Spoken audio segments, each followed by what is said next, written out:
Dear friends, ಎಲ್ರಿಗೂ ನಮಸ್ಕಾರ.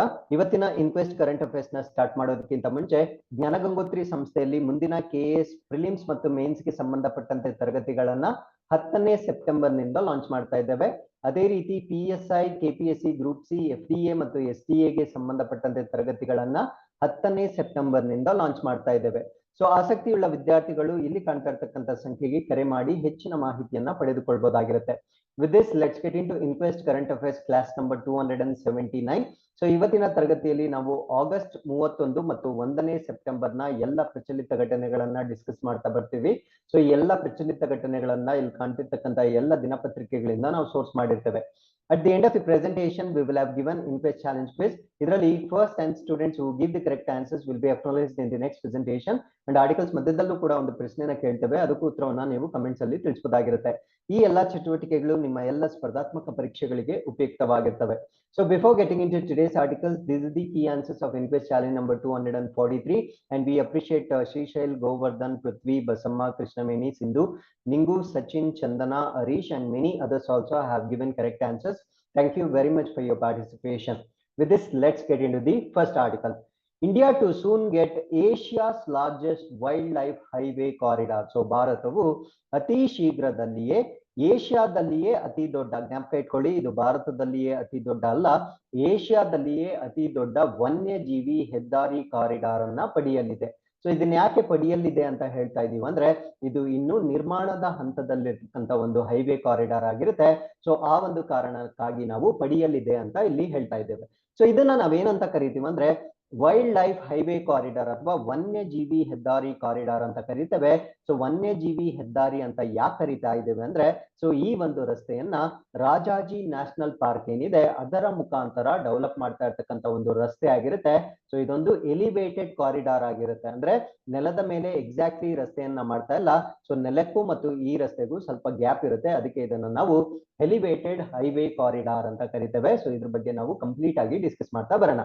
So ಇದು ಕಂಪ್ಲೀಟ್ ಆದ್ಮೇಲೆ this will be Asia's largest wild life highway corridor ಆಗುತ್ತೆ, ಅಂದ್ರೆ ಏಷ್ಯಾದಲ್ಲಿಯೇ ಇದು ಅತಿ ದೊಡ್ಡದಾಗಿರ್ತಕ್ಕಂಥ ಒಂದು ಹೈವೇ ಕಾರಿಡಾರ್ ಆಗುತ್ತೆ.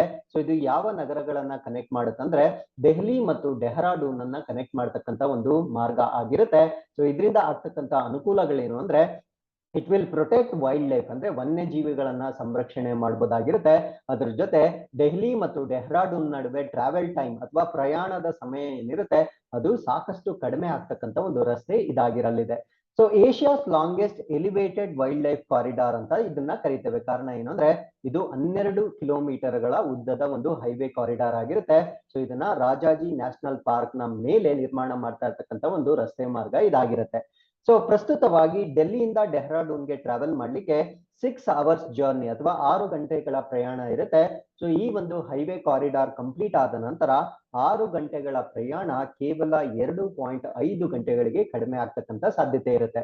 ಸೊ ಈ ಒಂದು ರಸ್ತೆ ಮಾರ್ಗವನ್ನ ರಾಜಾಜಿ ನ್ಯಾಷನಲ್ ಪಾರ್ಕ್ ಏನಿರುತ್ತೆ ಅದರಲ್ಲಿ ಬರ್ತಕ್ಕಂಥ ಈಕೋ ಸೆನ್ಸಿಟಿವ್ ಝೋನ್ ಅಂತ ನಾವೇನ್ ಕರಿತೀವಿ ಅಂದ್ರೆ ಪರಿಸರ ಸೂಕ್ಷ್ಮ ವಲಯ. ಪರಿಸರ ಸೂಕ್ಷ್ಮ ವಲಯ ಅಂದ್ರೆ ಅಲ್ಲಿ ಯಾವುದು ಕಮರ್ಷಿಯಲ್ ಆಕ್ಟಿವಿಟೀಸ್ ಆಗ್ಲಿ ಅಥವಾ ಡೇಂಜರಸ್ ಇಂಡಸ್ಟ್ರೀಸ್ ಆಗ್ಲಿ ಮಾಡ್ತಕ್ಕಂಥ ಒಂದು ಸಾಧ್ಯತೆ ಇರೋದಿಲ್ಲ.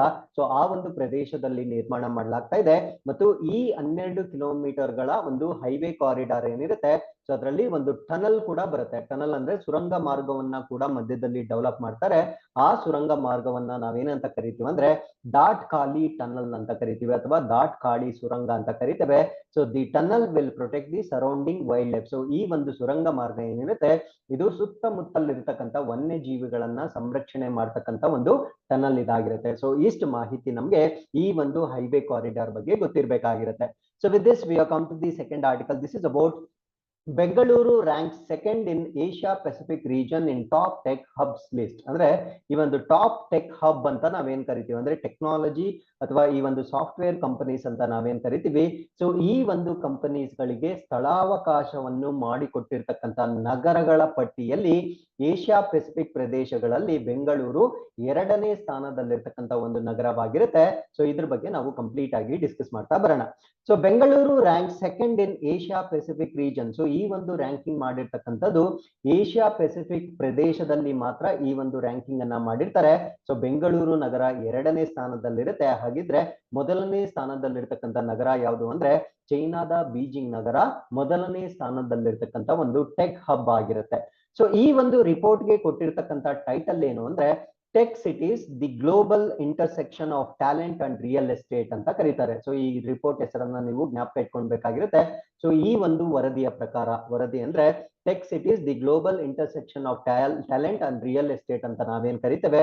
ಸೊ ಈ ಒಂದು ವರದಿಯು ಈ ಒಂದು ಏಷ್ಯಾ ಪೆಸಿಫಿಕ್ ಪ್ರಾಂತದಲ್ಲಿ ಬರ್ತಕ್ಕಂಥ 115 ಡಿಫರೆಂಟ್ ಟೆಕ್ ಸಿಟೀಸ್ ನ ಸರ್ವೆ ಮಾಡಿರುತ್ತೆ. ಅಂದ್ರೆ 115 ನಗರಗಳನ್ನ ಸರ್ವೆ ಮಾಡಿದ ನಂತರ ಬೀಜಿಂಗ್ ಮೊದಲನೇ ಸ್ಥಾನದಲ್ಲಿರೋದು ಮತ್ತು ಬೆಂಗಳೂರು ಎರಡನೇ ಸ್ಥಾನದಲ್ಲಿರೋದನ್ನ ನಾವು ನೋಡ್ಬೋದಾಗಿರುತ್ತೆ. ಹಾಗಿದ್ರೆ ಈ ಒಂದು ಪಟ್ಟಿಯಲ್ಲಿ ಭಾರತ ದೇಶದ ಬೇರೆ ಯಾವ ನಗರಗಳಿದಾವೆ ಅಂದ್ರೆ ಚೆನ್ನೈ, ಡೆಲ್ಲಿ ಮತ್ತು ಹೈದರಾಬಾದ್ ಕೂಡ ಈ ಒಂದು ಪಟ್ಟಿಯಲ್ಲಿ ಇರ್ತಕ್ಕಂಥದ್ದನ್ನ ನಾವು ನೋಡ್ಬೋದಾಗಿರುತ್ತೆ. ಸೊ ಇದರಲ್ಲಿ ಟಾಪ್ 10 ನಲ್ಲಿ ಇನ್ನೂ 2 ನಗರಗಳನ್ನ ನಾವು ನೋಡ್ಬೋದಾಗಿರುತ್ತೆ. ಅದ್ಯಾವ್ದು ಅಂದ್ರೆ ಮುಂಬೈ ಮತ್ತೆ ಪುಣೆ ಟಾಪ್ 10 ನಲ್ಲಿ ಇರ್ತಕ್ಕಂಥ ಇನ್ನೂ 2 ನಗರಗಳಾಗಿರ್ತವೆ. ಸೊ ತಲಾ ಅವು ರೆಸ್ಪೆಕ್ಟಿವ್ಲಿ ಅವು 8ನೇ ಮತ್ತು 9ನೇ ಸ್ಥಾನದಲ್ಲಿರ್ತಕ್ಕಂಥ ನಗರಗಳಾಗಿರುತ್ತವೆ. ಸೊ ಹಾಗಿದ್ರೆ ಈ ಒಂದು ರ್ಯಾಂಕಿಂಗ್ ನ ಯಾವ ಆಧಾರದ ಮೇಲೆ ಮಾಡ್ತಾರೆ ಅಂದ್ರೆ ಆ ನಗರದಲ್ಲಿರ್ತಕ್ಕಂಥ ಟ್ಯಾಲೆಂಟ್ ಆಗಿರ್ಬೋದು, ರಿಯಲ್ ಎಸ್ಟೇಟ್ ಮಾಡಿರ್ಬೋದು, ಅಥವಾ ಈ ಒಂದು ಬಿಸ್ನೆಸ್ ಎನ್ವಿರಾನ್ಮೆಂಟ್ ಅಥವಾ ವ್ಯಾಪಾರದ ವಾತಾವರಣ ಅಂತ ನಾವೇನ್ ಕರಿತೀವಿ, ಅದಾದ್ಮೇಲೆ ರಿಯಲ್ ಎಸ್ಟೇಟ್ ಅಂದ್ರೆ ಕಂಪನಿಗಳು ಇರ್ತಕ್ಕಂಥ ಸಾಧ್ಯತೆ ಮತ್ತು ಅಲ್ಲಿರ್ತಕ್ಕಂಥ ಪ್ರತಿಭೆ. ಸೊ ಈ 3 ಪ್ಯಾರಾಮೀಟರ್ಸ್ ಗಳನ್ನ ಇಟ್ಕೊಂಡು ಈ ಒಂದು ರ್ಯಾಂಕಿಂಗ್ ಅನ್ನ ಮಾಡಿರ್ತಾರೆ. ಸೊ ಇದರಲ್ಲಿ ಪರ್ಟಿಕ್ಯುಲರ್ ಆಗಿ ನಾವು ಬೆಂಗಳೂರು ಬಗ್ಗೆ ಮಾತಾಡ್ಬೋದಾದ್ರೆ Bengaluru is home to India's largest grade A office markets. ಅಂದ್ರೆ ಭಾರತದಲ್ಲಿರ್ತಕ್ಕಂಥ ಈ ಒಂದು ಬೆಂಗಳೂರು ಏನಿದೆ ಪ್ರಪಂಚದ ಗ್ರೇಡ್ ಎ ಕಚೇರಿಗಳು ಅಂತ ನಾವೇನ್ ಕರಿತೀವಿ. ಸೊ ಈ ಒಂದು ಕಚೇರಿಗಳ ಮಾರುಕಟ್ಟೆಗೆ ನೆಲೆಯಾಗಿರ್ತಕ್ಕಂಥ ಒಂದು ಪ್ರದೇಶ ಇದಾಗಿರುತ್ತೆ. 25 to 30% in annual pan India leasing activity from 2017 to 2021. ಅಂದ್ರೆ 2017ರಿಂದ 2021ರವರೆಗೆ ನಾವೇನಾದ್ರೂ ಸ್ಟ್ಯಾಟಿಸ್ಟಿಕ್ಸ್ ನ ತೆಗೆದುಕೊಂಡಾಗ ಈ ಪ್ಯಾನ್ ಇಂಡಿಯಾ ಅಂತ ನಾವೇನ್ ಕರಿತೇವೆ. ಸೊ ಇದರಲ್ಲಿ 25ರಿಂದ 30% ಅಷ್ಟು ರಿಯಲ್ ಎಸ್ಟೇಟ್ ಏನಿದೆ ಅಂದ್ರೆ ಈ ಒಂದು ಕಂಪನಿಗಳೇನಿದಾವೆ ಸೊ ಇವು ಬೆಂಗಳೂರಲ್ಲಿ ನೆಲೆಸಿರೋದನ್ನ ನಾವು ನೋಡ್ಬೋದಾಗಿರುತ್ತೆ. ಸೊ ಆ ಒಂದು ಕಾರಣದಿಂದ ಬೆಂಗಳೂರು 2ನೇ ಸ್ಥಾನದಲ್ಲಿರುತ್ತೆ. ಸೊ ಬೆಂಗಳೂರು ಯಾವ ಸೆಕ್ಟರ್ಸ್ಗೆ ಈ ಒಂದು ರೀತಿಯ ಫೆಸಿಲಿಟೀಸ್ ನ ಕೊಟ್ಟಿರುತ್ತಂದ್ರೆ basically defence organisation, public sector industries ಅಂದ್ರೆ ಸಾರ್ವಜನಿಕ ವಲಯದ ಕೈಗಾರಿಕೆಗಳಾಗಿರ್ಬೋದು, ಏರೋಸ್ಪೇಸ್ ಆಗಿರ್ಬೋದು, ಬಯೋಟೆಕ್ನಾಲಜಿ ಆಗಿರ್ಬೋದು, ಈವನ್ ಎಜುಕೇಶನಲ್ ಇನ್ಸ್ಟಿಟ್ಯೂಷನ್ ಶಿಕ್ಷಣ ಸಂಸ್ಥೆಗಳಿಗೂ ಕೂಡ ಇದು ನೆಲೆಯಾಗಿರುತ್ತೆ. ಹೆಲ್ತ್ ಕೇರ್ ಮತ್ತೆ ರಿಸರ್ಚ್ ಇನ್ಸ್ಟಿಟ್ಯೂಷನ್ಸ್ ಇವೆಲ್ಲದಕ್ಕೆ ಬೆಂಗಳೂರು ಸ್ಥಳವಾಗಿರೋದ್ರಿಂದ ಸೊ ಬೆಂಗಳೂರು ಏಷ್ಯಾ ಪೆಸಿಫಿಕ್ ಪ್ರದೇಶದಲ್ಲಿ 2ನೇ ಸ್ಥಾನದಲ್ಲಿರೋದನ್ನ ನಾವಿಲ್ಲಿ ನೋಡ್ಬೋದಾಗಿರುತ್ತೆ. ಸೊ ಇಲ್ಲಿ ನೀವು ಕಂಪನಿಗಳ ಪಟ್ಟಿಯನ್ನ ನೋಡ್ಬೋದಾಗಿರುತ್ತೆ. So well known companies like Wipro ಇರ್ಬೋದು, ಎಕ್ಸ್ಚೆಂಚರ್ ಇರ್ಬೋದು, ಇನ್ಫೋಸಿಸ್ ಇರ್ಬೋದು, ಅಮೆಜಾನ್ ಇರ್ಬೋದು. ಸೊ ಇವೆಲ್ಲ ಬೆಂಗಳೂರಿನಲ್ಲಿ ಹೆಚ್ಚಾಗಿ ರಿಯಲ್ ಎಸ್ಟೇಟ್ ಅಥವಾ ಕಚೇರಿಗಳನ್ನ ಹೊಂದಿರತಕ್ಕಂಥ ಕಂಪನಿಗಳಾಗಿರ್ತವೆ. So with this we are come to the third article. This is about inflation ಅಥವಾ ಹಣದುಬ್ಬರ ಅಂತ ನಾವೇನ್ ಕರಿತೇವೆ. ಸೊ ಈ ಒಂದು ಆರ್ಟಿಕಲ್ ಅಲ್ಲಿ ನಾವೇನ್ ಡಿಸ್ಕಸ್ ಮಾಡ್ತಾ ಇದೀವಿ ಅಂದ್ರೆ ಕಳೆದ 7 ತಿಂಗಳಲ್ಲಿ ಈ ಒಂದು ಇನ್ಫ್ಲೇಷನ್ ರೇಟ್ ಏನಾಗಿದೆ ಅಂತ ಡಿಸ್ಕಸ್ ಮಾಡ್ತಾ ಇದ್ದೀವಿ. ಸೊ ಇಲ್ಲಿ ನಾವು ನ್ಯಾಷನಲ್ ಆವರೇಜ್ ಅಂದ್ರೆ ರಾಷ್ಟ್ರೀಯ ತಲಾವಾರು ಏನಿರುತ್ತೆ ಸೊ ಈ ಒಂದು ನ್ಯಾಷನಲ್ ಆವರೇಜ್ ಅನ್ನ ಇಂಡಿವಿಜುವಲ್ ಸ್ಟೇಟ್ಸ್ ಏನಿರುತ್ತೆ ಅಂದ್ರೆ ರಾಜ್ಯಗಳೇನಿರ್ತವೆ ಸೊ ಅವುಗಳ ಒಂದು ಇನ್ಫ್ಲೇಷನ್ ವ್ಯಾಲ್ಯೂ ಜೊತೆ ಕಂಪೇರ್ ಮಾಡಿ ಯಾವ ರಾಜ್ಯಗಳು ನ್ಯಾಷನಲ್ ಆವರೇಜ್ ಗಿಂತ ಜಾಸ್ತಿ ಇದಾವೆ ಮತ್ತು ಕಡಿಮೆ ಇದ್ದಾವೆ ಅಂತಕ್ಕಂಥ ಪ್ರಶ್ನೆ ಬರ್ತಕ್ಕಂಥ ಸಾಧ್ಯತೆ ಇರುತ್ತೆ. ಸೊ ಅದ್ರ ಬಗ್ಗೆ ನಾವು ಕಂಪ್ಲೀಟ್ ಆಗಿ ಡಿಸ್ಕಸ್ ಮಾಡ್ತಾ ಬರೋಣ. ಸೊ ಇಲ್ಲಿ Telangana tops inflation charts at 8.32%. So ಎಲ್ಲಾ ಭಾರತ ದೇಶದ ರಾಜ್ಯಗಳಲ್ಲಿ ತೆಲಂಗಾಣ ರಾಜ್ಯವು 8.32% ಹಣದುಬ್ಬರದೊಂದಿಗೆ ಅಗ್ರಸ್ಥಾನದಲ್ಲಿರ್ತಕ್ಕಂಥ ರಾಜ್ಯವಾಗಿರುತ್ತೆ. ಸೊ ಬೇರೆ ರಾಜ್ಯಗಳ ಪರಿಸ್ಥಿತಿ ಏನು ಅಂತ ನಾವು ಕಂಪ್ಲೀಟ್ ಆಗಿ ಡಿಸ್ಕಸ್ ಮಾಡ್ತಾ ಬರೋಣ. ಸೊ ಈ ಒಂದು ವರದಿಯನ್ನ ಮೆಷರ್ ಮಾಡಿರ್ತಕ್ಕಂಥವ್ರು ಅಂದ್ರೆ ಈ ಒಂದು ಇನ್ಫ್ಲೇಷನ್ ನ ಮೆಷರ್ ಮಾಡಿರ್ತಕ್ಕಂಥವ್ರು ಯಾರು ಅಂದ್ರೆ ಕನ್ಸ್ಯೂಮರ್ ಪ್ರೈಸ್ ಇಂಡೆಕ್ಸ್ ಅಂತ ನಾವೇನ್ ಕರಿತೇವೆ ಅಂದ್ರೆ ಗ್ರಾಹಕ ಬೆಲೆ ಸೂಚ್ಯಾಂಕ ಅಂತ ನಾವೇನ್ ಕರಿತೇವೆ. ಸೊ ಇವರು ಈ ಇನ್ಫ್ಲೇಷನ್ 2022 ಅಂದ್ರೆ ಹಣದುಬ್ಬರ 2022 ಮೆಷರ್ ಮಾಡಿರುತ್ತೆ. ಸೊ ಮೊದಲ 7 ತಿಂಗಳುಗಳಲ್ಲಿ that is very very important. First 7 months ಅಲ್ಲಿ ಆಗಿರ್ತಕ್ಕಂಥ ಇನ್ಫ್ಲೇಷನ್ ಅನ್ನ ಸ್ಟಡಿ ಮಾಡಿದಾಗ ನ್ಯಾಷನಲ್ ಆವರೇಜ್ ಏನಿರುತ್ತೆ ಅಂದ್ರೆ ಎಲ್ಲಾ ರಾಜ್ಯಗಳನ್ನ ಒಟ್ಟುಗೂಡಿಸಿ ರಾಷ್ಟ್ರದ ಸರಾಸರಿ ಎಷ್ಟಿರುತ್ತೆ ಅಂದ್ರೆ 6.8% ಅಷ್ಟು ಇನ್ಫ್ಲೇಷನ್ ಇರುತ್ತೆ. So it is well above the 6% upper tolerance threshold set by policy makers. ಅಂದ್ರೆ ಈ ನೀತಿಗಳನ್ನ ಮಾಡ್ತಕ್ಕಂಥವ್ರನ್ನ ಪಾಲಿಸಿ ಮೇಕರ್ಸ್ ಅಂತ ನಾವೇನ್ ಕರಿತೇವೆ. ಸೊ ಅವರು ಅಪ್ಪರ್ ಲಿಮಿಟ್ ಎಷ್ಟು ಸೆಟ್ ಮಾಡಿರ್ತಾರೆ ಅಂದ್ರೆ 6% ವರೆಗೂ ಇನ್ಫ್ಲೇಷನ್ ಆಗಬಹುದು ಅಂತ ಸೆಟ್ ಮಾಡಿರ್ತಾರೆ.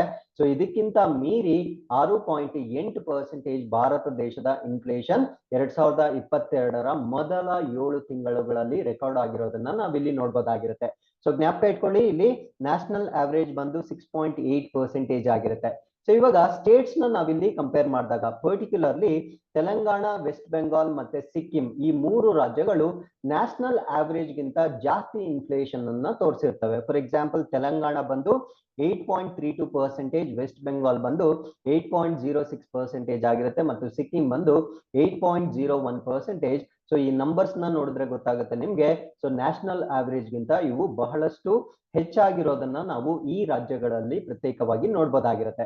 ಸೊ ಹಾಗಿದ್ರೆ ಕೆಲವೊಂದು ರಾಜ್ಯಗಳು ನ್ಯಾಷನಲ್ ಆವರೇಜ್ ಗಿಂತ ಕಡಿಮೆ ಕೂಡ ತೋರಿಸಿರ್ತವೆ. ಫಾರ್ ಎಕ್ಸಾಂಪಲ್ ಕೇರಳ 4.8%, ತಮಿಳುನಾಡು 5.01, ಪಂಜಾಬ್ 5.35, ದೆಹಲಿ 5.56 ಮತ್ತೆ ಕರ್ನಾಟಕ 5.84 ಇರೋದ್ರಿಂದ ಸೊ ಇದು ಎಸ್ಟಿಮೇಟೆಡ್ ಏನಿತ್ತು 6% ಅಂತ ಎಕ್ಸ್ಪರ್ಟ್ಸ್ ಏನ್ ಹೇಳ್ತಾ ಇದ್ರು, ಸೊ ಅದಕ್ಕಿಂತ ಕಡಿಮೆ ಇರತಕ್ಕಂತ ರಾಜ್ಯಗಳನ್ನು ಕೂಡ ನಾವಿಲ್ಲಿ ನೋಡ್ತಾ ಇದ್ದೇವೆ. ಸೊ ಅದಾದ್ಮೇಲೆ ಈ ಒಂದು ಮಣಿಪುರ್, ಗೋವಾ ಮತ್ತೆ ಮೇಘಾಲಯ ಈ 3 ರಾಜ್ಯಗಳ ಒಂದು ವಿಶೇಷತೆ ಏನು ಅಂದ್ರೆ 4% ಗಿಂತ ಕಡಿಮೆ ಇನ್ಫ್ಲೇಷನ್ ಇರೋದನ್ನ ನಾವು ನೋಡ್ಬೋದಾಗಿರುತ್ತೆ. ಫಾರ್ ಎಕ್ಸಾಂಪಲ್ ಮಣಿಪುರಲ್ಲಿ 1.07%, ಗೋವಾದಲ್ಲಿ 3.66% ಮತ್ತೆ ಮೇಘಾಲಯದಲ್ಲಿ 3.84% ಇನ್ಫ್ಲೇಷನ್ ಇರೋದನ್ನ ನಾವು ನೋಡ್ಬೋದಾಗಿರುತ್ತೆ. ಸೊ ಬೇಸಿಕಲಿ 14 ರಾಜ್ಯಗಳಲ್ಲಿ ಅಂದ್ರೆ 14 ಸ್ಟೇಟ್ಸ್ ಅಲ್ಲಿ price rise higher than the national average ಅಂದ್ರೆ ಈ ಒಂದು ರಾಷ್ಟ್ರೀಯ ಸರಾಸರಿಗಿಂತ ಹೆಚ್ಚಿನ ಬೆಲೆ ಏರಿಕೆಯನ್ನ ಭಾರತ ದೇಶದಲ್ಲಿ 14 ರಾಜ್ಯಗಳಲ್ಲಿ ನಾವು ನೋಡಬಹುದಾಗಿರುತ್ತೆ. ಸೊ ಇದರಲ್ಲಿ 2 of the state seeing higher Dhan 7% ಅಂದ್ರೆ ಇದರಲ್ಲಿ ಕೆಲವು ರಾಜ್ಯಗಳು 7% ಗಿಂತ ಹೆಚ್ಚು ಹಣದುಬ್ಬರವನ್ನ ಕಂಡಿರೋದನ್ನ ನಾವು ಆಲ್ರೆಡಿ ಈಗ ಡಿಸ್ಕಸ್ ಮಾಡಿದ್ದೇವೆ. ಸೊ ಈ ಒಂದು ಇನ್ಫ್ಲೇಷನ್ ಆಗಿರೋದಕ್ಕೆ 2 ರೀಸನ್ಸ್ ನ ಇಲ್ಲಿ ಕೋಟ್ ಮಾಡ್ಲಾಗ್ತಾ ಇದೆ, ಅಂದ್ರೆ 2 ಕಾರಣಗಳನ್ನ ಇಲ್ಲಿ ಕೋಟ್ ಮಾಡ್ತಾ ಇದ್ದಾರೆ.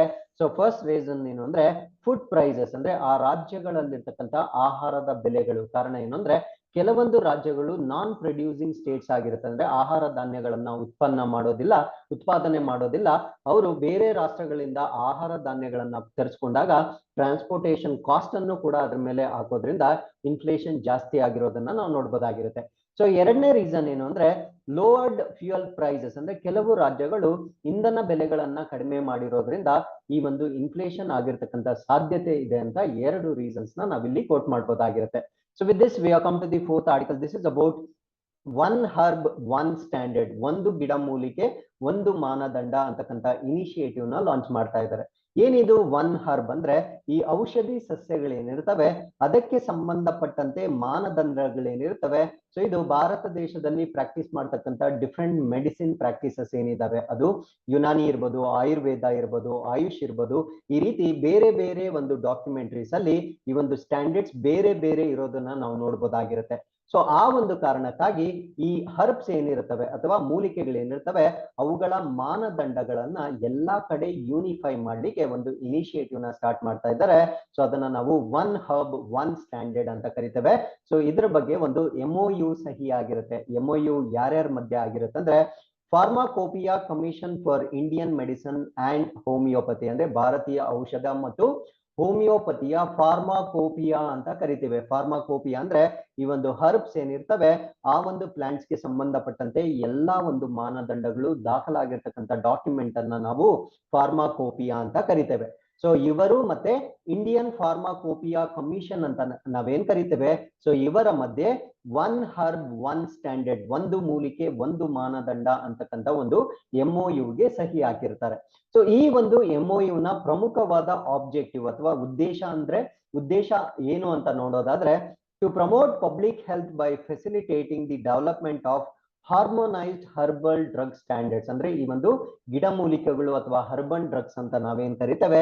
ಸೊ ಅದಕ್ಕೆ ಸಂಬಂಧಪಟ್ಟಂತೆ ಮಾನದಂಡಗಳೇನಿರುತ್ತೆ ಅವುಗಳನ್ನ ಅಭಿವೃದ್ಧಿ ಪಡಿಸ್ತಕ್ಕಂಥದನ್ನ ಸುಲಭವಾಗಿಸುವ ಮೂಲಕ ಸಾರ್ವಜನಿಕರ ಆರೋಗ್ಯವನ್ನ ಉತ್ತೇಜನ ಮಾಡ್ತಕ್ಕಂಥದ್ದು ಇದರ ಪ್ರಮುಖವಾದ ಉದ್ದೇಶವಾಗಿರುತ್ತೆ. ಸೊ ಈ ಒಂದು MOU ನ ಮುಖಾಂತರ it promotes exchange of information ಅಂದ್ರೆ ಈ ಒಂದು ಇಲಾಖೆಗಳು ಫಾರ್ಮಾಕೋಪಿಯಾಗಳು ಅಂತ ನಾವೇನ್ ಕರೆದ್ವಿ, ಸೊ ಅವುಗಳ ಮಧ್ಯೆ ಇರತಕ್ಕಂಥ ಮಾಹಿತಿ ವಿನಿಮಯ ಆಗೋದ್ರಿಂದ ಈ ಹರ್ಬ್ಸ್ ಗೆ ಸಂಬಂಧಪಟ್ಟಂತೆ ಸ್ಟ್ಯಾಂಡರ್ಡ್ಸ್ ಏನಿರುತ್ತೆ ಅದನ್ನ ಯೂನಿಫೈ ಮಾಡ್ತಕ್ಕಂಥ ಎಕ್ಸರ್ಸೈಸ್ ಅನ್ನ ಈ ಒಂದು MOU ನ ಮುಖಾಂತರ ಮಾಡಿಕೊಳ್ಳಾಗುತ್ತೆ. So presently there are different standards and different analytical methods published in ASU ಅಂದ್ರೆ ಆಯುಷ್ ಸಿದ್ಧ ಯುನಾನಿ ಹರ್ಬನ್ ಅಂತ ನಾವೇನೇನ್ ಕರಿತೇವೆ. ಸೊ ಇದರಲ್ಲಿ ಬೇರೆ ಬೇರೆ ಸ್ಟ್ಯಾಂಡರ್ಡ್ಸ್ ಇರ್ತವೆ, ಬೇರೆ ಬೇರೆ ಮಾನದಂಡಗಳಿರ್ತವೆ. ಅದಾದ್ಮೇಲೆ ಈ ಒಂದು ಹರ್ಬ್ಸ್ ನ ಅನಾಲಿಸಿಸ್ ಮಾಡ್ಲಿಕ್ಕೆ ಅಂದ್ರೆ ವಿಶ್ಲೇಷಣೆ ಮಾಡ್ಲಿಕ್ಕೆ ಬೇರೆ ಬೇರೆ ವಿಧಾನಗಳನ್ನ ಈಗ ಪ್ರಸ್ತುತವಾಗಿ ಮಾಡಲಾಗಿರುತ್ತೆ. ಸೊ ಆ ಒಂದು ಕಾರಣದಿಂದ ನಮ್ಮ ಒಂದು ಇಂಡಿಯನ್ ಫಾರ್ಮಾಕೋಪಿಯಾ ಏನಿರುತ್ತೆ ಅಂದ್ರೆ ಭಾರತಕ್ಕೆ ಒಂದು ಸ್ಟ್ಯಾಂಡರ್ಡ್ ಬುಕ್ ಇರುತ್ತೆ, ಔಷಧಿಗಳ ಒಂದು ಸ್ಟ್ಯಾಂಡರ್ಡ್ ಡಾಕ್ಯುಮೆಂಟ್ರಿ ಇರುತ್ತೆ, ಅದನ್ನ ನಾವು ಭಾರತೀಯ ಫಾರ್ಮಾಕೋಪಿಯಾ ಅಂತ ಕರಿತೀವಿ.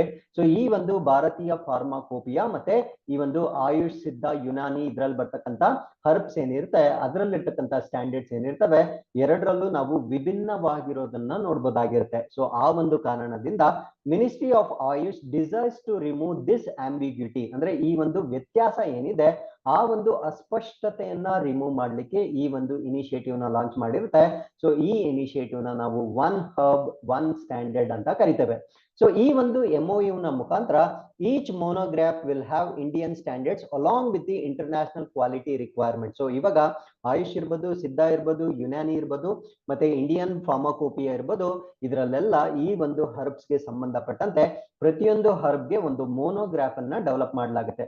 ಸೊ ಈ ಒಂದು ಮೋನೋಗ್ರಾಫ್ ಹೇಗಿರುತ್ತೆ ಅಂತಾರಾಷ್ಟ್ರೀಯ ಗುಣಮಟ್ಟದ ಅವಶ್ಯಕತೆಗಳೊಂದಿಗೆ ಭಾರತೀಯ ಮಾನದಂಡಗಳನ್ನ ಹೊಂದಿರುತ್ತೆ. ಅಂದ್ರೆ ಇಂಡಿಯನ್ ಸ್ಟ್ಯಾಂಡರ್ಡ್ಸ್ ಏನಿರುತ್ತೆ ಅದನ್ನ ಇಂಟರ್ನ್ಯಾಷನಲ್ ಸ್ಟ್ಯಾಂಡರ್ಡ್ಸ್ ಗೆ ಮ್ಯಾಚ್ ಮಾಡೋ ರೀತಿ ಎಲ್ಲ ಒಂದು ಇಲಾಖೆಗಳು ಅದು ಏನಾದ್ರೂ ಆಗಿರ್ಬೋದು ಯೂನಿಫೈ ಮಾಡ್ತಕ್ಕಂಥ ಒಂದು ಎಕ್ಸರ್ಸೈಸ್ ಇದಾಗಿರುತ್ತೆ.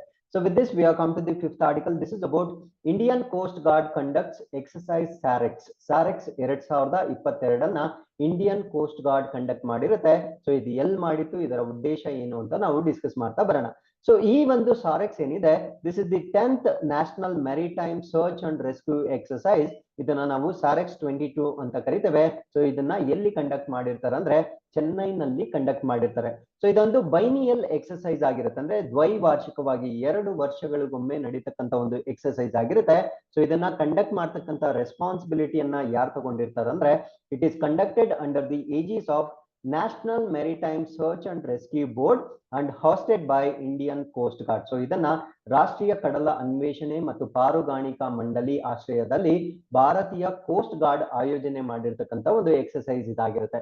ಸೊ ಇದರಲ್ಲಿ ಬರೀ ಇಂಡಿಯಾ ಮಾತ್ರ ಪಾರ್ಟಿಸಿಪೇಟ್ ಮಾಡೋದಿಲ್ಲ, ಇದರಲ್ಲಿ 16 ಫ್ರೆಂಡ್ಲಿ ಫಾರಿನ್ ಕಂಟ್ರೀಸ್ ಅಂದ್ರೆ 16 ಸ್ನೇಹ ಪರ ವಿದೇಶಿ ರಾಷ್ಟ್ರಗಳು ಕೂಡ ಇದರಲ್ಲಿ ಪಾರ್ಟಿಸಿಪೇಟ್ ಮಾಡ್ತಕ್ಕಂಥ ಒಂದು ಇವೆಂಟ್ ಇದಾಗಿರುತ್ತೆ. ಸೊ ಈ ವರ್ಷದ ಥೀಮ್ ಏನಾಗಿತ್ತು ಅಂದ್ರೆ capacity building towards marine passenger safety, ಅಂದ್ರೆ ಸಾಗರದ ಪ್ರಯಾಣಿಕರ ಸುರಕ್ಷತೆಯ ಕಡೆಗೆ ಸಾಮರ್ಥ್ಯ ಅಭಿವೃದ್ಧಿ ಅಂತಕ್ಕಂಥ ಒಂದು ಥೀಮ್ ನ ಆಧಾರದ ಮೇಲೆ ಸಾರೆಕ್ಸ್ 2022 ಅನ್ನ ಕಂಡಕ್ಟ್ ಮಾಡಲಾಗಿರುತ್ತೆ. So with this we are come to the 6th article. This is about Telangana Artificial Intelligence Mission Startups to represent India at G20 Digital Innovation Network. So G20 ವತಿಯಿಂದ ಒಂದು digital innovation network ಅಂತ ಒಂದು event ನಡೆಯುತ್ತೆ. So ಈ ಒಂದು event ಅಲ್ಲಿ ಭಾರತ ದೇಶದಲ್ಲಿ represent ಮಾಡ್ಲಿಕ್ಕೆ ತೆಲಂಗಾಣದ ಸ್ಟಾರ್ಟ್ಅಪ್ ಗಳು ಅಂದ್ರೆ ಆರ್ಟಿಫಿಷಿಯಲ್ ಇಂಟೆಲಿಜೆನ್ಸ್ ಗೆ ಸಂಬಂಧಪಟ್ಟಂತೆ ಸ್ಟಾರ್ಟ್ಅಪ್ ಗಳನ್ನ ಮಿನಿಸ್ಟ್ರಿ ಆಫ್ ಟೆಕ್ನಾಲಜಿ ಏನಿರುತ್ತೆ ಸೊ ಅದು ಈಗ ಆಯ್ಕೆ ಮಾಡಿರುತ್ತೆ. ಆ ಆರ್ಟಿಫಿಷಿಯಲ್ ಇಂಟೆಲಿಜೆನ್ಸ್ ಮಿಷನ್ ಸ್ಟಾರ್ಟ್ಅಪ್ಸ್ ಯಾವ್ದ್ಯಾವ್ದು ಅನ್ನೋದನ್ನ ನಾವಿಲ್ಲಿ ಡಿಸ್ಕಸ್ ಮಾಡ್ತಾ ಬರೋಣ. So the Telangana AI mission ಇದನ್ನ ನಾವು TAIM ಅಂತ ನಾವು ಕರಿತೇವೆ, ಅಂದ್ರೆ ತೆಲಂಗಾಣ ಆರ್ಟಿಫಿಷಿಯಲ್ ಇಂಟೆಲಿಜೆನ್ಸ್ ಮಿಷನ್ ನ ಇನ್ ಶಾರ್ಟ್ ನಾವು TAIM ಅಂತ ಕರಿತೇವೆ. ಸೊ ಈ ಒಂದು ತೆಲಂಗಾಣ ರಾಜ್ಯದ 4 ಸ್ಟಾರ್ಟ್ಅಪ್ ಗಳು, ಸೊ ಯಾವ ರಾಷ್ಟ್ರದಿಂದ G20 ಡಿಜಿಟಲ್ ಇನೋವೇಷನ್ ನೆಟ್ವರ್ಕ್ ಗೆ ಭಾರತ ದೇಶದಿಂದ ಸ್ಟಾರ್ಟ್ಅಪ್ ಗಳು ಆಯ್ಕೆ ಆಗಿದ್ದವು ಅಂತ ಪ್ರಶ್ನೆ ಕೇಳಿದ್ರೆ ತೆಲಂಗಾಣ ಅಂತ ನಿಮ್ಗೆ ಗೊತ್ತಿರಬೇಕಾಗಿರುತ್ತೆ. ಎಷ್ಟು ಸ್ಟಾರ್ಟ್ಅಪ್ ಗಳನ್ನ ಆಯ್ಕೆ ಮಾಡಿದ್ರು ಅಂತ ಕೇಳಿದ್ರೆ 4 ಸ್ಟಾರ್ಟ್ಅಪ್ ಗಳನ್ನ ಆಯ್ಕೆ ಮಾಡಿದ್ರು ಅಂತ ಗೊತ್ತಿರಬೇಕಾಗಿರುತ್ತೆ. So the TAIM is an initiative of the state government supported by NASSCOM. So ಇದು ಆ ಒಂದು ತೆಲಂಗಾಣ ರಾಜ್ಯ ಸರ್ಕಾರದ ಒಂದು ಉಪಕ್ರಮವಾಗಿರುತ್ತೆ. ಸೊ ಇದಕ್ಕೆ ಸಪೋರ್ಟ್ ಮಾಡ್ತಾ ಇರ್ತಕ್ಕಂಥವ್ರು NASSCOM ವತಿಯಿಂದ ಸಪೋರ್ಟ್ ಮಾಡಿ ಈ ಸ್ಟಾರ್ಟ್ಅಪ್ ಗಳನ್ನ ಅಭಿವೃದ್ಧಿ ಪಡಿಸಿರ್ತಾರೆ. ಆ 4 ಸ್ಟಾರ್ಟ್ಅಪ್ಸ್ ಯಾವ್ದ್ಯಾವ್ದು ಅಂದ್ರೆ ಆರ್ಫಿಕಸ್, ಎಡುಬಕ್, ಎನ್ಯುಮಾರ್ಟ್ ಮತ್ತೆ ಮಾಯಾ MD ಅಂತಕ್ಕಂಥ ಸ್ಟಾರ್ಟ್ಅಪ್ ಗಳನ್ನ ಸೊ ಇಲ್ಲಿ ಆಯ್ಕೆ ಮಾಡಲಾಗಿರುತ್ತೆ. ಸೊ ಈ ಒಂದು ಇವೆಂಟ್ ಎಲ್ಲಿ ನಡೆಯುತ್ತೆ ಅಂದ್ರೆ ಈ ಒಂದು digital innovation network of G20 ಎಲ್ಲಿ ನಡೆಯುತ್ತೆ ಅಂದ್ರೆ ಬಾಲಿ ಇಂಟರ್ನ್ಯಾಷನಲ್ ಕನ್ವೆನ್ಷನ್ ಸೆಂಟರ್ ಬಾಲಿ ಇಂಡೋನೇಷ್ಯಾದಲ್ಲಿ ಈ ಒಂದು ಇವೆಂಟ್ ನಡೆಯುತ್ತೆ. ಸೊ 2 ಪಾಯಿಂಟ್ ಜ್ಞಾಪಕ ಇಟ್ಕೊಳ್ಳಿ. ಸೊ ಭಾರತ ದೇಶದಿಂದ ತೆಲಂಗಾಣ ರಾಜ್ಯದ ಸ್ಟಾರ್ಟ್ಅಪ್ ಗಳು ಇಲ್ಲಿ ಆಯ್ಕೆಯಾಗಿರುತ್ತೆ. ಸೊ ಈ ಒಂದು G20 ಡಿಜಿಟಲ್ ಇನೋವೇಷನ್ ನೆಟ್ವರ್ಕ್ ಎಲ್ಲಿ ನಡೆದಿತ್ತು ಅಂತ ಪ್ರಶ್ನೆ ಕೇಳಿದ್ರೆ ಇಂಡೋನೇಷ್ಯಾದ ಬಾಲಿದಲ್ಲಿ ನಡೆದಿತ್ತು ಅಂತ ಗೊತ್ತಿರಬೇಕಾಗಿರುತ್ತೆ. So with this we have come to the next article. This is about India Tanzania to set up task force on defence cooperation. ಈ ಒಂದು ರಕ್ಷಣಾ ಸಹಕಾರಕ್ಕಾಗಿ ಭಾರತ ಮತ್ತು ತಾಂಜೇನಿಯಾ ಅಂತಕ್ಕಂಥ 2 ರಾಷ್ಟ್ರಗಳು ಒಂದು ಕಾರ್ಯಪಡೆಯನ್ನ ಸ್ಥಾಪನೆ ಮಾಡ್ತಾ ಇದ್ದಾವೆ. So India and Tanzania agreed for the formation of a task force to prepare 5 years future road map enhancing defense cooperation. ಅಂದ್ರೆ 5 ವರ್ಷಗಳ ಮಟ್ಟಿಗೆ ಒಂದು ರೋಡ್ ಮ್ಯಾಪ್ ಅನ್ನ ಸಿದ್ಧಪಡಿಸಲಿಕ್ಕೆ ಒಂದು ಟಾಸ್ಕ್ ಫೋರ್ಸ್ ಅನ್ನ ಜಂಟಿಯಾಗಿ ಭಾರತ ಮತ್ತು ತಾಂಜೇನಿಯಾ ರಾಷ್ಟ್ರಗಳು ಅಭಿವೃದ್ಧಿ ಪಡಿಸಲಿಕ್ಕೆ ಈಗ ಅಂಗೀಕಾರವನ್ನ ಮಾಡ್ಕೊಂಡಿರ್ತವೆ. ಸೊ ತಾಂಜೇನಿಯಾ ಬಂದು ಆಫ್ರಿಕನ್ ಕಂಟ್ರಿ ಆಗಿರುತ್ತೆ. ಸೊ ತಾಂಜೇನಿಯಾದ ನೈಬರಿಂಗ್ ಕಂಟ್ರೀಸ್ ನಾವು ನೋಡೋದಾದ್ರೆ so Burundi, then Rwanda, then Uganda, ಅದಾದ್ಮೇಲೆ ಕಿನ್ಯಾ ಇಲ್ಲಿರುತ್ತೆ. ಸೊ ಅದಾದ್ಮೇಲೆ ವಿ ಹ್ಯಾವ್ ಮೊಜಾಂಬಿಕ್ ಮತ್ತೆ ಮಾಲ್ಬಿ, ದೆನ್ ಜಾಂಬಿಯಾ. ಸೊ ಇಷ್ಟು ರಾಷ್ಟ್ರಗಳು ತಾಂಜೇನಿಯಾದ ಸುತ್ತುವರೆದಿರ್ತಕ್ಕಂಥ ರಾಷ್ಟ್ರಗಳಾಗಿರ್ತವೆ. ಸೊ ಈ ಒಂದು ತಾಂಜೇನಿಯಾ ಬಗ್ಗೆ ಇನ್ನೊಂದು ವೆರಿ ಇಂಪಾರ್ಟೆಂಟ್ ಇನ್ಫಾರ್ಮೇಶನ್ ಏನಂದ್ರೆ ಲೇಕ್ ವಿಕ್ಟೋರಿಯಾ ಕೂಡ ತಾಂಜೇನಿಯಾದಲ್ಲಿ ಬರ್ತಕ್ಕಂಥ ಒಂದು ಲೇಕ್ ಆಗಿರುತ್ತೆ. ಸೊ ಇಷ್ಟು ಮಾಹಿತಿ ನಮಗೆ ತಾಂಜೇನಿಯಾ ಬಗ್ಗೆ ಗೊತ್ತಿರಬೇಕಾಗಿರುತ್ತೆ. So with this we have come to the 9th article. This is about International Day of the Victims of Enforced Disappearances 2022. ಅಂದ್ರೆ ಈ ಒಂದು ಬಲವಂತದ ನಾಪತ್ತೆ ಕಿಡ್ನಾಪ್ ಅಂತ ನಾವೇನ್ ಕರಿತೇವೆ.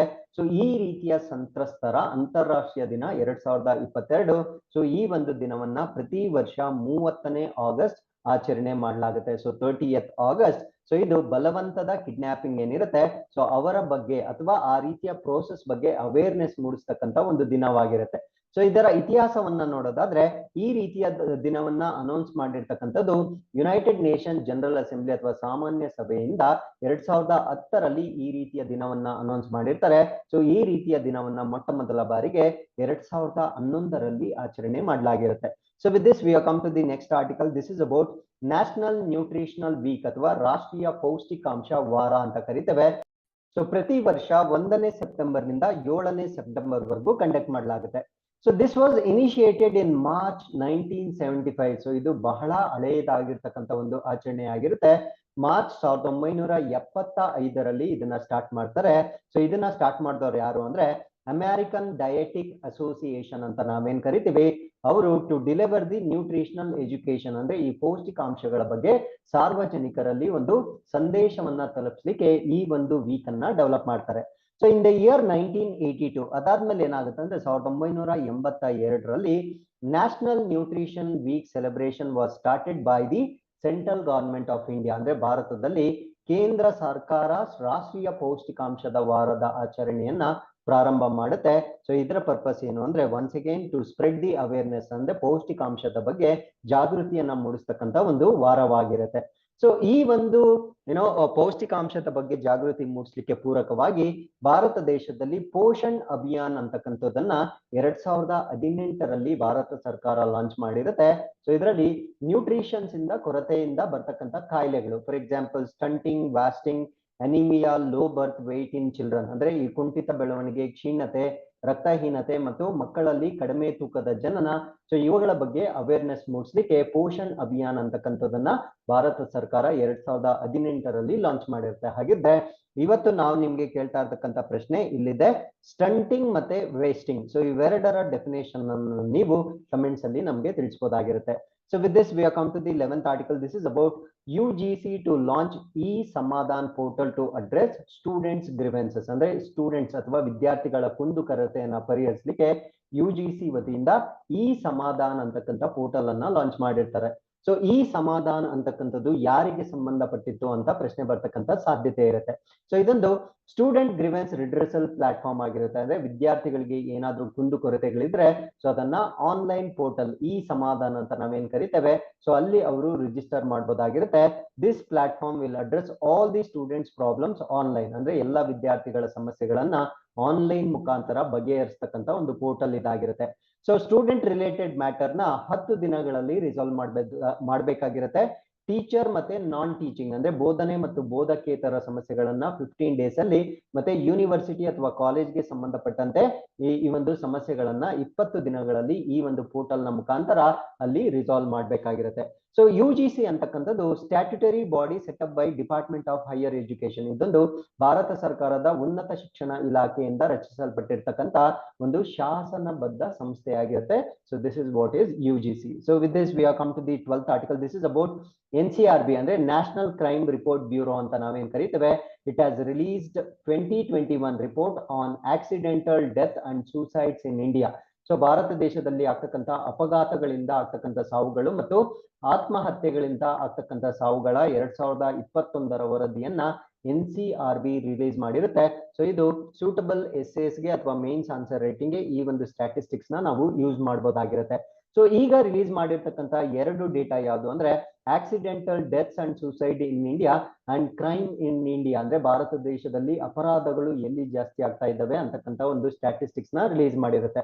ಸೊ ಇಲ್ಲಿರ್ತಕ್ಕಂಥ ಕೆಲವೊಂದು ಫೈಂಡಿಂಗ್ಸ್ ನ ನಾವು ನೋಡೋದಾದ್ರೆ, death by suicide has increased in India by 7.2% from 2020 ಅಂದ್ರೆ 2020ಕ್ಕೆ ನಾವು ಹೋಲಿಕೆ ಮಾಡಿದಾಗ ಭಾರತ ದೇಶದಲ್ಲಿ ಆತ್ಮಹತ್ಯೆಯ ಸಾವುಗಳು 7.2% ಅಷ್ಟು ಇನ್ಕ್ರೀಸ್ ಆಗಿರೋದನ್ನ ನಾವು ನೋಡಬಹುದಾಗಿರುತ್ತೆ. ಸೊ ಈ ಒಂದು ವರದಿಯ ಪ್ರಕಾರ more than 1 lakh people die by suicide in the country ಅಂದ್ರೆ ಪ್ರತಿ ವರ್ಷ 1 ಲಕ್ಷಕ್ಕಿಂತ ಹೆಚ್ಚು ಜನರು ಆತ್ಮಹತ್ಯೆಯಿಂದ ಸಾವಾಗ್ತಕ್ಕಂಥದ್ದನ್ನ NCRB ರಿಪೋರ್ಟ್ ಅಲ್ಲಿ ನಾವು ನೋಡಬಹುದಾಗಿರುತ್ತೆ. ಸೊ ಮೇಜರ್ ಸೂಸೈಡ್ ಆಗ್ತಕ್ಕಂಥ ರಾಜ್ಯಗಳಲ್ಲಿ ಮಹಾರಾಷ್ಟ್ರ, ತಮಿಳುನಾಡು, ಮಧ್ಯಪ್ರದೇಶ್, ವೆಸ್ಟ್ ಬೆಂಗಾಲ್ ಮತ್ತು ಕರ್ನಾಟಕವನ್ನ ನಾವಿಲ್ಲಿ ನೋಡಬಹುದಾಗಿರುತ್ತೆ. Delhi has reported the highest number of suicides among UTs ಅಂದ್ರೆ ಕೇಂದ್ರಾಡಳಿತ ಪ್ರದೇಶಗಳಲ್ಲಿ ದೆಹಲಿಯಲ್ಲಿ ಅತಿ ಹೆಚ್ಚು ಆತ್ಮಹತ್ಯೆ ಸಾವುಗಳಾಗೋದನ್ನ ನಾವು ನೋಡಬಹುದಾಗಿರುತ್ತೆ. Highest rate of crime against women in 2021 ಅಂದ್ರೆ ಮಹಿಳೆಯರ ಮೇಲಿನ ಅತಿ ಹೆಚ್ಚು ಅಪರಾಧದ ಪ್ರಮಾಣವನ್ನ ನಾವು 2021ರಲ್ಲಿ ಅಸ್ಸಾಂನಲ್ಲಿ ನೋಡಬಹುದಾಗಿರುತ್ತೆ. So with this we are come to invest one liners. So ಇಲ್ಲಿ ಒಂದು ಫೆಸ್ಟಿವಲ್ ಬಗ್ಗೆ ಡಿಸ್ಕಸ್ ಮಾಡ್ತಾ ಇದ್ದೀವಿ. ಈ ಫೆಸ್ಟಿವಲ್ ನ ನಾವು ನುವಾಖೈ ಅಂತ ಕರೀತೇವೆ. ಸೊ ಇದು ವೆಸ್ಟರ್ನ್ ಒಡಿಶಾ ಮತ್ತೆ ಸದರ್ನ್ ಛತ್ತೀಸ್ಗಢ. ಸೊ ಇದೊಂದು ಕೃಷಿ ಹಬ್ಬ ಆಗಿರುತ್ತೆ. ಪಶ್ಚಿಮ ಒಡಿಶಾ ಮತ್ತು ದಕ್ಷಿಣ ಛತ್ತೀಸ್ಗಢದಲ್ಲಿ ಆಚರಣೆ ಮಾಡ್ತಕ್ಕಂಥ ಒಂದು ಹಬ್ಬವಾಗಿರುತ್ತೆ. ಸೊ ಅಲ್ಲಿ ನ್ಯೂ ರೈಸ್ ಸೀಸನ್ ಅಂದ್ರೆ ಹೊಸ ಅಕ್ಕಿ ಬೆಳೆದಾಗ ಸೆಲೆಬ್ರೇಟ್ ಮಾಡ್ತಕ್ಕಂಥ ಒಂದು ಹಬ್ಬ ಆಗಿರುತ್ತೆ. ಸೊ ನೌ ಅಂದ್ರೆ ನ್ಯೂ ಅಂತ, ಹೊಸ ಅಂತ. ನವ ಅಂದ್ರೆ ಗೊತ್ತಿರುತ್ತೆ, ನೌ ಅಂದ್ರೆ ಹೊಸ ಅಂತ. ಕೈ ಅಂದ್ರೆ ಈಟ್ ಅಂತ, ತಿನ್ನುವುದು ಅಂತ. ಹೊಸ ಅಕ್ಕಿಯನ್ನ ತಿಂತಕ್ಕಂಥ ಒಂದು ಹಬ್ಬವನ್ನ ನಾವು ನುವಾಖೈ ಅಂತ ಕರಿತೇವೆ. ಸೊ ಸೆರ್ಬಿಯಾ ದೇಶಕ್ಕೆ ಹೊಸ ಪ್ರೈಮ್ ಮಿನಿಸ್ಟರ್ ಅಥವಾ ಪ್ರಧಾನ ಮಂತ್ರಿಗಳು ಆಯ್ಕೆ ಆಗಿರ್ತಾರೆ. ಅವರ ಹೆಸರು ಅನಾ ಬನಾಬಿಕ್ ಅವರನ್ನ ಪ್ರಧಾನ ಮಂತ್ರಿಗಳಾಗಿ ಆಯ್ಕೆ ಮಾಡಿರ್ತಾರೆ. ಸೊ ಇಲ್ಲಿಗೆ ಇವತ್ತಿನ ಪ್ರಚಲಿತ ಘಟನೆಗಳು ಕಂಪ್ಲೀಟ್ ಆಗಿರುತ್ತೆ. With this we are come to inquest challenge number 244. You can just pause the video, go through the questions and give us the answers. So once again, I'll meet you tomorrow with tomorrow's current affairs. Till then, keep reading, be safe. Thank you very much for watching.